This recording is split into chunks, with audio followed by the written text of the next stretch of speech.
தமிழ்நாட்டுல எத்தனையோ விழாக்கள் கொண்டாடப்படுது. அதுல கார்த்திகை மாதத்துல கார்த்திகை தீப திருவிழாவும் உண்டு.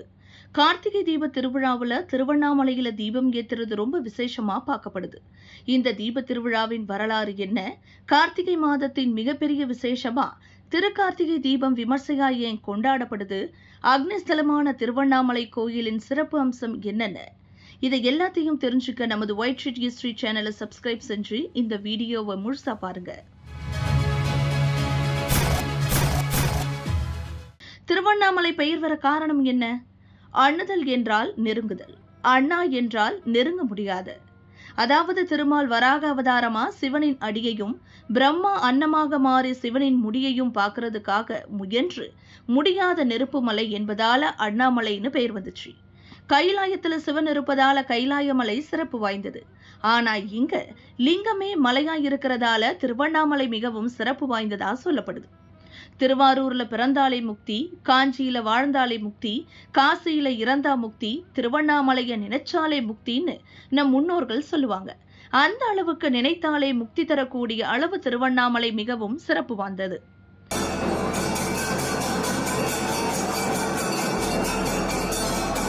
இந்த மலையானது சைவர்களின் நம்பிக்கையின்படி கிருதாயுகத்துல நெருப்பு மலையாவும், திரேதாயுகத்துல மாணிக்க மலையாவும், துவாபர யுகத்துல தங்க மலையாவும், இப்போ கலியுகத்துல கல்மலையாவும் இருக்கிறதா சொல்லப்படுது. மேலும் திருவண்ணாமலை 260 கோடி ஆண்டுகளுக்கு முன்னர் தோன்றியதா டாக்டர் பீர்பால் சகானி என்ற விஞ்ஞானி தெரிவிச்சிருக்காரு. அது மட்டும் இல்லைங்க, மெசேஜ் ஃப்ரம் அருணாச்சலா நூல்ல பால் பிரண்டன் எனும் ஆய்வாளர் லெமூரியா கண்டத்தின் எஞ்சிய பகுதிதான் திருவண்ணாமலைன்னு குறிப்பிட்டிருக்காரு.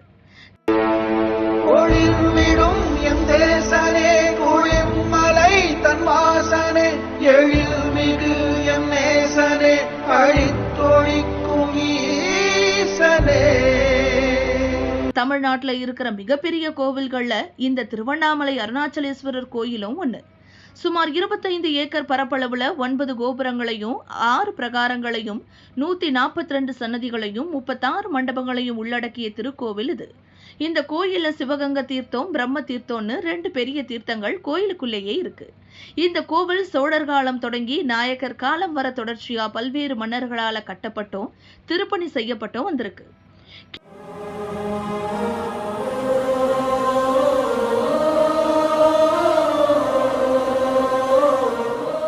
கிபி 1665 தலக்கோட்டை போர்ல விஜயநகர பேரரசு வீழ்ந்த பிறகு தமிழ்நாட்டை ஆண்டு வந்த நாயக்கர்கள் சுதந்திர மன்னர்களானாங்க.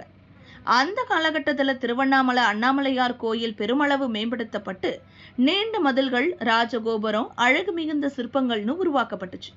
திருவண்ணாமலையில ஏத்தப்படுற கார்த்திகை தீபம் பத்தி எழுதப்பட்ட வரலாறு எதுவும் இல்லை. இருந்தாலும் திருவண்ணாமலையில கார்த்திகை திருநாள் என்பது மிக முக்கியமான நாளாக இருந்ததா சில கல்வெட்டுகள் சுட்டிக்காட்டுது.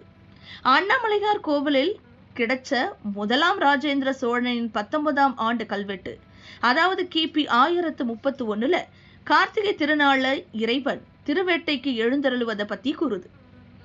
திருவண்ணாமலை உடையா திருக்கார்த்திகை திருநாளில் திருவேட்டை எழுந்தருளி இருந்தால் பெண் திருவமிர்தமெய்து செய்தருளவும் அடியாருக்கு சட்டிச்சோறு பிரசாதம் செய்தருளவும் கொடுத்த பொன் 7 கழஞ்சில் என்று அந்த கல்வெட்டு கூறுது. இதே மன்னனின் 27ஆம் ஆண்டு கல்வெட்டும் முதலாம் ராஜாதிராஜனின் 32ஆம் ஆண்டு கல்வெட்டும் இது போல கார்த்திகை திருநாள் தொடர்பான செலவுகளுக்கு அளிக்கப்பட்ட தானங்களை பத்தி குறிப்பிடுது.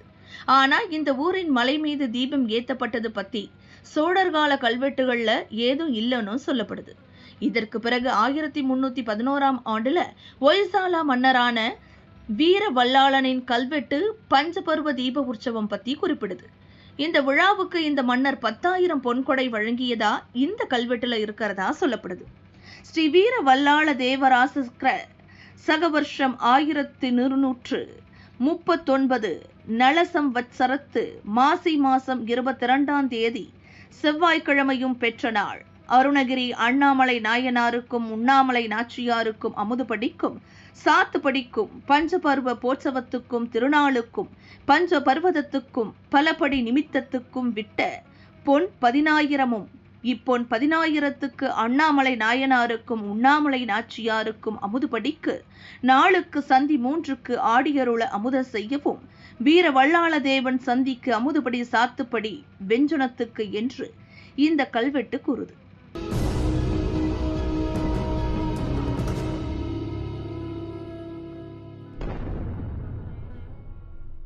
ஆனா பஞ்சபர்வ தீப உற்சவம் என்பது மலை உச்சியில தீபம் ஏற்றும் விழாவை குறிக்கிறதா அறிய முடியலன்னு சொல்லப்படுது.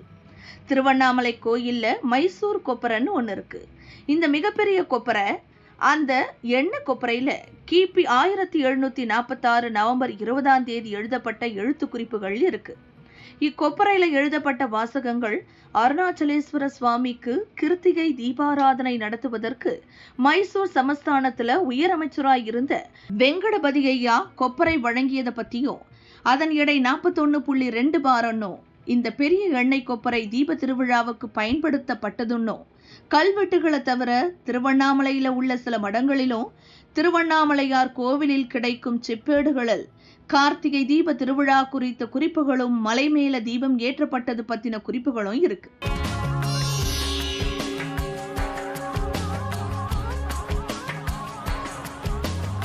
ருட்ச மடம் ஸ்ரீ ரங்கதேவ மகாராயர் சகவருஷம் 1456 கிபி 1534 வருட செப்பேட்டில் பின்வரும் வாசகங்கள் இடம்பெற்றுள்ளன. இந்த தன்மத்துக்கு யாதும் ஒருவர் சகாயமாய் நடப்பித்தவர்கள் திரு கார்த்திகை திருவிளக்கு சேவித்த பலன் பெறுவார்கள்.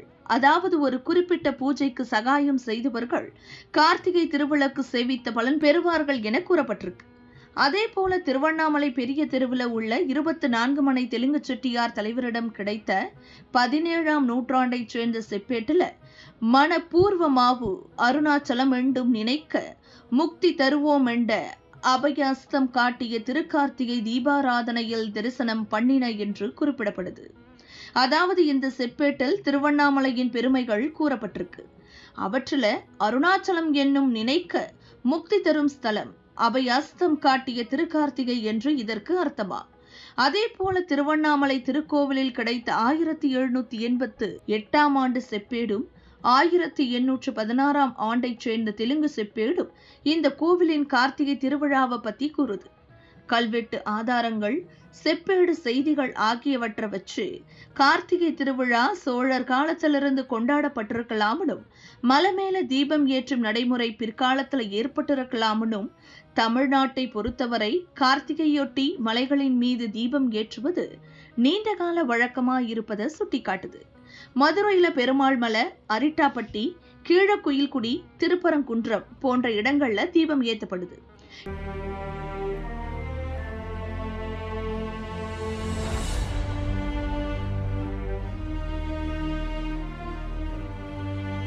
இப்படி தீபங்கள் ஏத்தப்படும் மலைகள் எல்லாத்துலயும் சமணர் தொடர்பான சிற்பங்கள் இருக்கு.